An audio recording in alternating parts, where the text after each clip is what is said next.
Au milieu d'un salon poussiéreux peuplé d'insectes et de poupées sous verre, de livres aux tranches mystérieuses, bref, de briques et de brocs en tout genre, Elias dormait. Son visage mimait les aventures du fond de son cerveau léthargique, peut-être d'ailleurs celles comptées dans le livre qui se tenait encore ouvert sur ses genoux.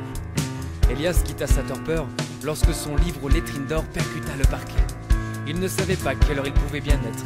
Aucune de ses horloges ne se permettait d'ébranler le rythme de ses lectures ou encore celui des quelques concertos qu'il réécoutait obstinément. Était-ce l'aube ou bien le crépuscule? En tout cas, une terrible tempête s'annonçait.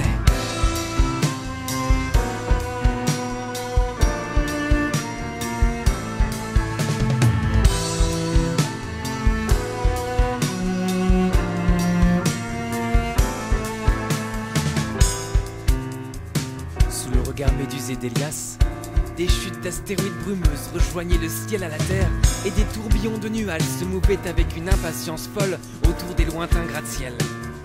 Là-bas, les tornades se multipliaient et visitaient désormais toute la grande ville, balançant corps et tôles par-dessus leurs épaules comme un homme creusant la terre. Le vent se leva autour de la maison d'Elias. Il avait choisi sa prochaine victime et cherchait le moindre interstice à infiltrer. Petit à petit, son souffle se changeait en martèlement violent contre les volets, puis s'ajoutèrent des sifflements stridents qui montèrent en crescendo.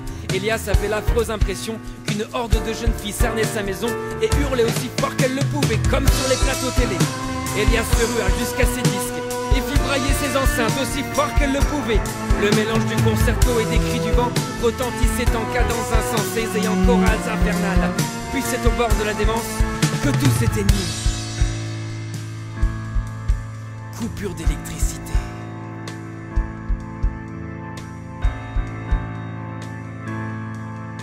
Elias se trouvait dans le noir et dans le silence complet.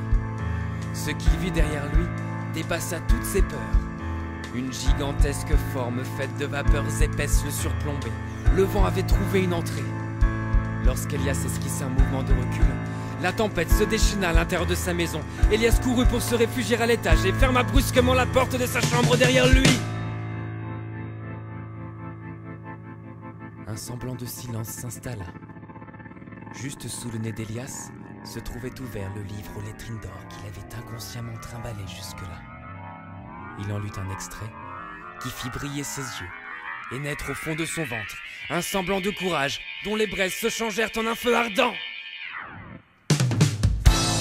Sans crier gare, le vent fit brusquement irruption dans sa chambre, mais Elias était prêt et résolu. Une bataille presque imperceptible bousculait les meubles, des bras brumeux l'assaillaient de toutes parts, et le concert strident du vent perdait déjà de son volume. Elias le contraignit à déserter sa maison tour de bon, et il poursuivit le combat en s'engouffrant dans la cité, celle-là même qui venait de s'introduire chez lui en bourrasque. Jamais plus il ne cédera au vent conquérant et artificiel de la ville.